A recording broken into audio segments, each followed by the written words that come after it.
Why hasn't this been updated? Excuse me? I left specific instructions for Mr. Owen to be monitored on the hour, every hour. If you want a patient monitored every hour, say that. And if this lovely mood is a result of a fight with Dr. Scorpio, I suggest you take it out on her, not the staff. I know.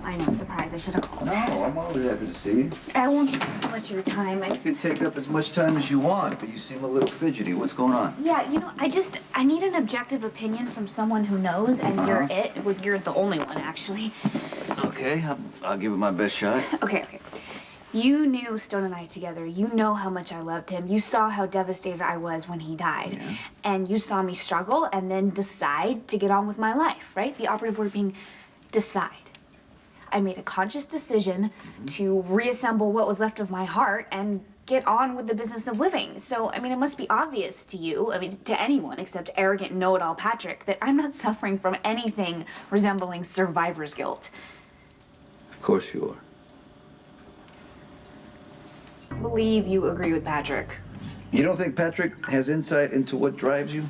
Yeah, about most things, but not about this. See, doctors have a very unfortunate habit of having to label everything, thank you. Yes. Like it's a disease, right? So I don't understand why I would have survivor's guilt when I know perfectly well that Stone died because his illness progressed to AIDS before the drug cocktails were available to him. But see, you're talking about what you know in your head. A lot of times it has nothing to do with what's going on in your heart. You had a life, you have a career. Stone didn't. But I don't feel guilty about being a doctor. How about being in love with Patrick? Once again, you seem to have forgotten the pecking order around here. Is that so? Yes, that's so. Well, why don't you remind me? My pleasure. I'm a surgeon.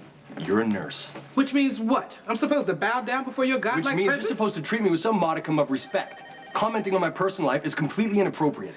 Let me tell you a little something about on-campus relationships. Folks start out floating on air, stealing time in supply closets. Then things go south. And those same people start slamming around, barking orders, and running the staff off their feet. What's your point? If you and Dr. Scorpio don't want comments made about your romance, then don't play it out in the middle of the hospital for everyone to see. That, Surgeon Drake, is inappropriate.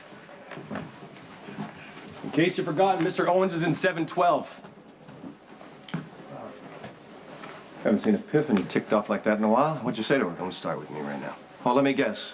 Has something to do with Robin. I know what it feels like to blame yourself for living when someone you love dies. On the one hand, it drives you.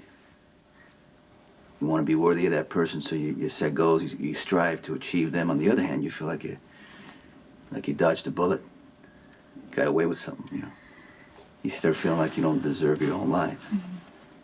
So you start sabotaging the things you work so hard to achieve. I would never do that. I would never waste the life that I've been given. Well,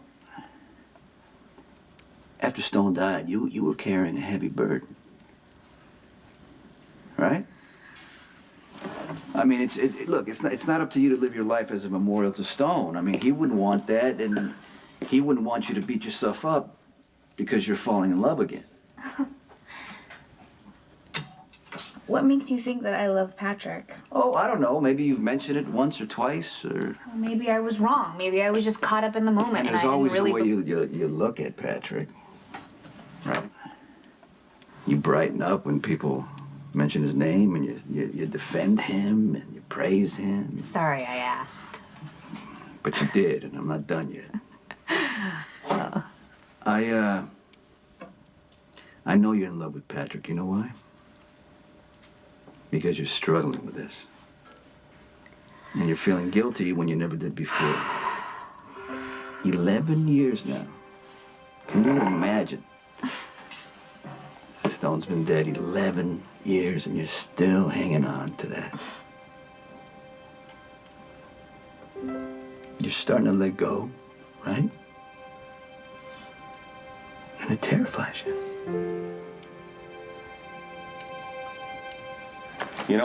I know I'm not your first choice of confidant, but if you got something on your chest, I'm here, and I actually do care about you, Patrick. 3407. Dr. Gail Murphy, call 3407.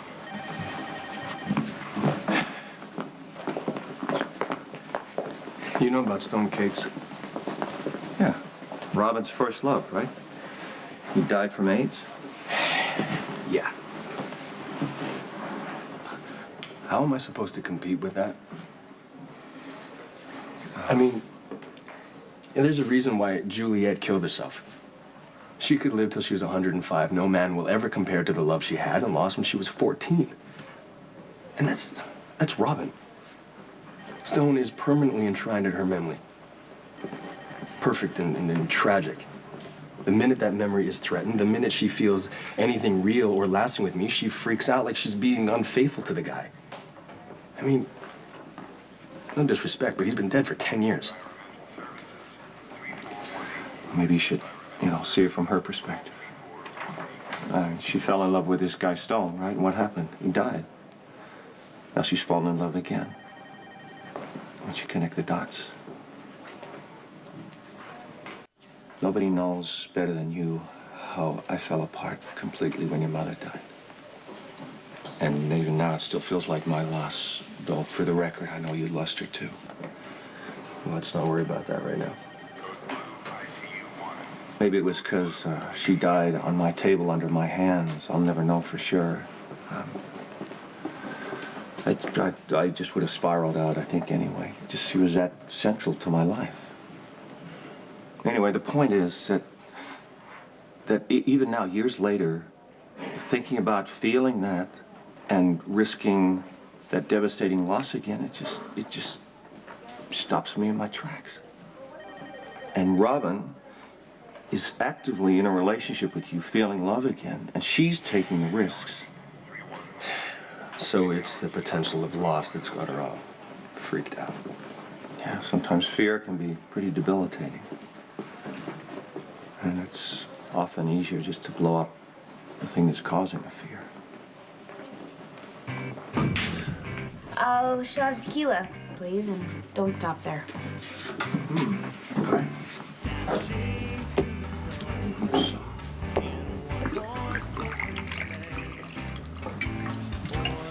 Cheers. Cheers. You okay? Mm-hmm. So are you sure? So are your partners and stuff by tonight?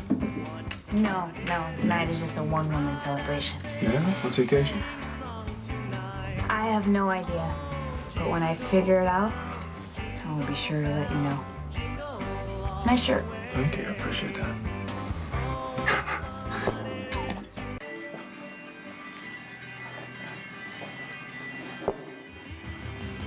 Ugh. You know what my problem is? Limited expectations. I mean, not just the ones people have for me, but the ones that I have for myself. Okay, if you say so. I say so. You know what? Let's just put it right out on the table. Put it on the bar. What's that? I'm boring. Come on, I don't know about that. I am. I'm predictable.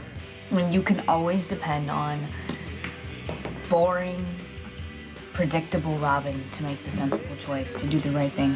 I mean, I might as well still be in high school because I haven't progressed to one iota. Thank you very much. Mm-hmm. Robin Scorpio. You know, I was always the good girl. Robin Scorpio, straight A student. Robin Scorpio, the one who never takes any chances.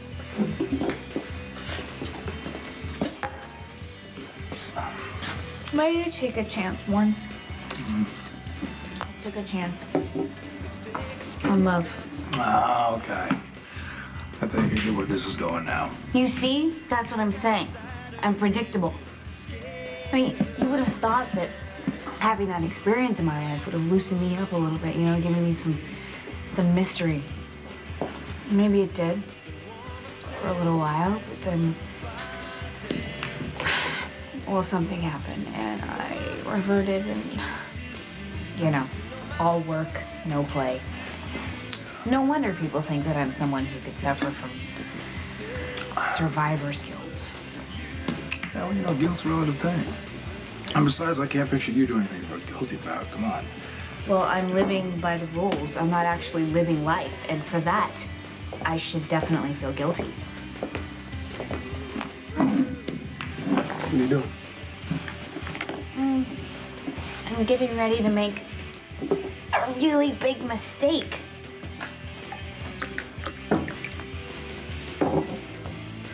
Wanna join me?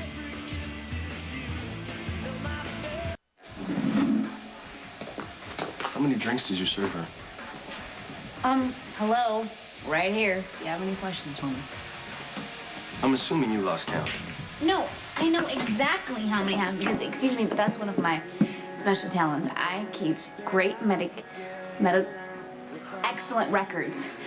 And so for your nosy but insecure information, Coleman, I believe I had, was it 5 or 6? Something like, anyway, shots. You realize you could have given her alcohol poisoning. Hey, man, chill out. Run bars all my life, and I know when a customer's the wall. She's just about there. Could you please stop talking about me like I'm not in the room? Stop picking on Coleman. He's not responsible for me. I am allowed to get hammered anytime I want to. In fact, I should get hammered more often. You know what, Coleman? Hit me again. Oh, Okay. No more. Come on, we're going. sorry. No, I don't want to go. I want to stay here and I want to dance. Robin, we need to talk. Privately, soberly. No, I don't want to talk, okay? I don't even want to think. Because you were right. Stone is dead and I'm alive. And I'm gonna do something totally crazy and enjoy myself tonight. Okay. Ow! Stop! I told you I want to stay. I want to stay. All right, you heard the lady, man. He's up. Coleman, stay out of this. This has nothing to do with you. Hey, you don't have to be Mr. Macho Man. I'm fine. You're not. You're upset and you're emotional, and thanks to Coleman, you're drunk. Stop it! Get off this case, okay? It's his job to serve me. Well, it's my job to take you home. Let's go. And I thought I told you. You don't want to make this a fight, man. No, he doesn't. Patrick is a surgeon. He wants to take care of his hands. You know, that's good policy. Stick to it, dude, because I'm not going to stand still and let any lady... I'm trying to get her home so she doesn't pass out drunk thanks to those shots. And I thought I told you. Patrick!